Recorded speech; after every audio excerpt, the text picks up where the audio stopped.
Not to call the dog.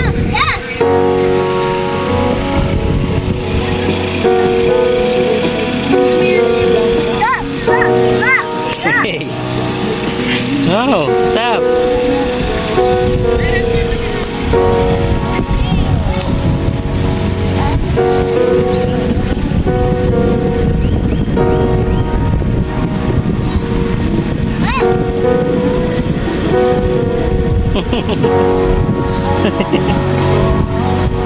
Ingay yung kapitbahay. Pang-camping tong mga to.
maiwasan.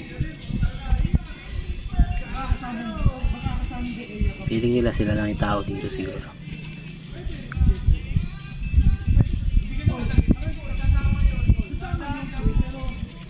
Doon sa mga gusto ng tahimik na lugar, ito pwede to. Pwede sa inyo to.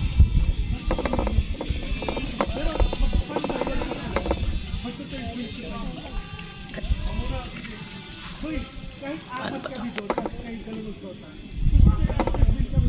Yan. Pero sana lang sa mga magkakamping, sana isipin nyo din yung ibang nagkakamping. Yung iba na dumayo pa sa malayo para gusto lang ng katahimikan.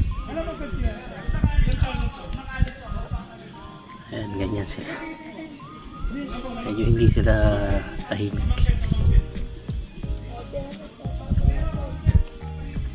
Kanina pa kami dito, mga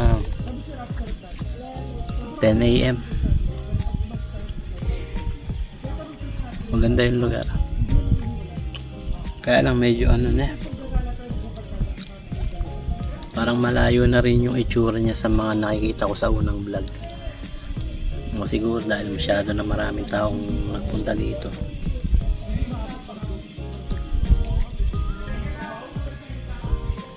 Parang nasisira na rin yung lugar. Pero maganda pa rin naman. Okay pa rin naman.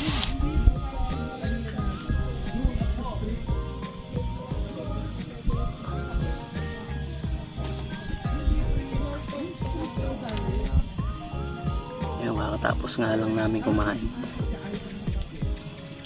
Makain na ako ng dessert.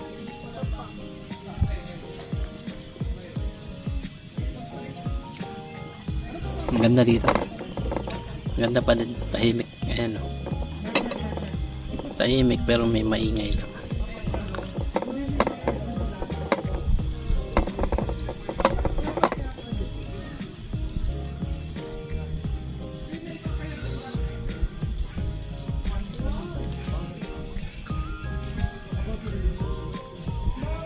Siguro ako gagawin ko to kahit ako mag-isa lang ulit, gaya ng unang camping ko sa Ilog Kamalig. Ganito, tahimik lang ganito.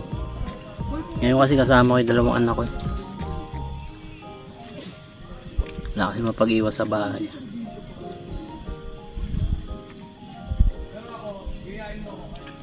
Kaya gusto ko rin ma-experience nila yung gantong buhay. Hindi yung nakatutok lang sa gadget, maghapon cellphone, TV. Kanina takbo-takbo sa dagat, laro pa ng lupa. Okay yun. Para maranasan nila yung yun yung bata, yun talaga yung bata, lalaro ng lupa.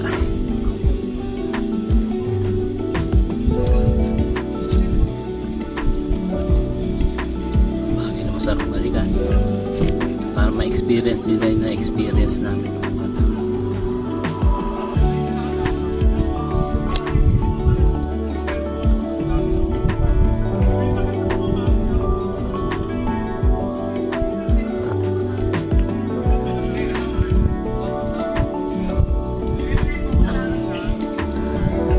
Ako advice ko lang sa mga gustong mag-camping, camping lang, gawin ganun.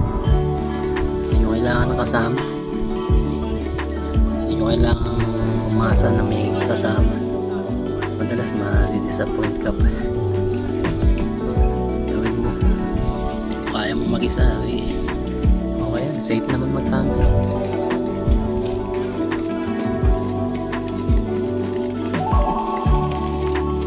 Ito na yung mga anak. May nabili kaya? Unang hotpot ko. Ayan, pwede yan, okay yan. Ano yun, narinig niyo yung bell? Hindi na. Ang bakit yan? Nasa'y kapatid?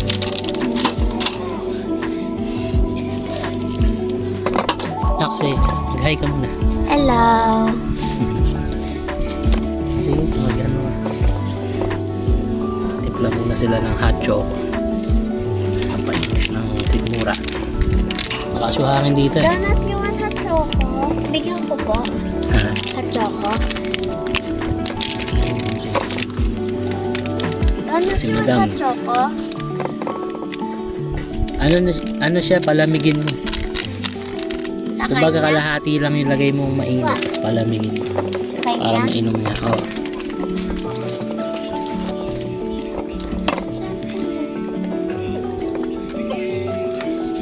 Ayun. Basta advice ko lang sa mga gustong mag-camping. Mag-camping kayo kahit mag-isa lang kayo. Hindi nyo kailangan ng kasama.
Natatanda ko dati pag mag-December, nung bumababa yung mga item, may dalang lang kuwan.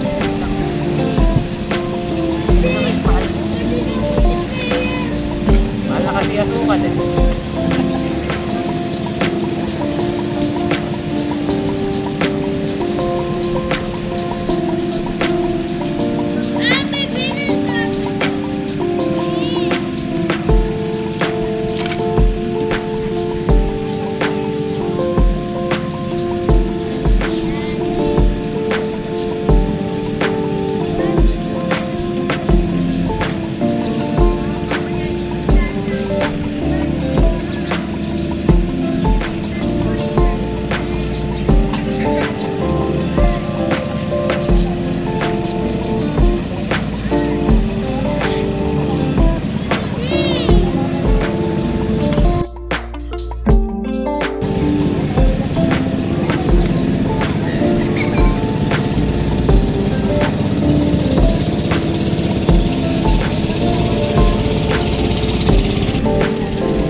Sabado ng umaga sa Mapanwepe.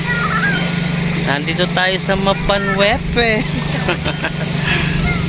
Galing ng pangalan ha.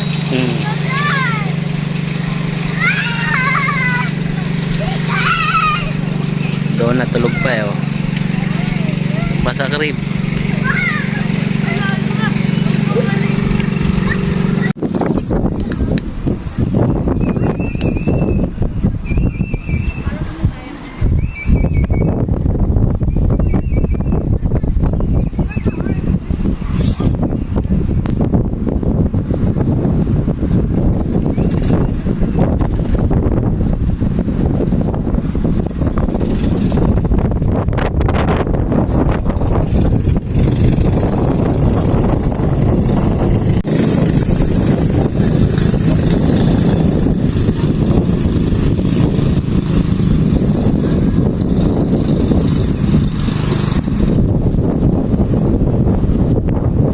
What's that, Ronald? It's a boat? No more na.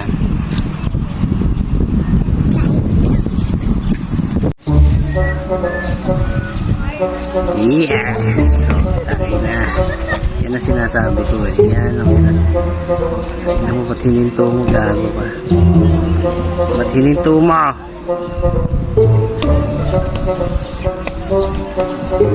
Take two, take two. Yan.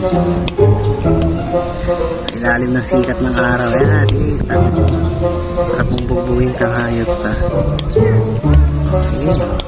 Oh. Sige, oh, talon dun sa lake. Talon sa lake, oh.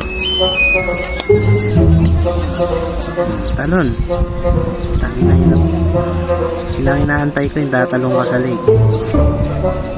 Mga puta. Ikaw minto. Ah, gusto mo yan eh.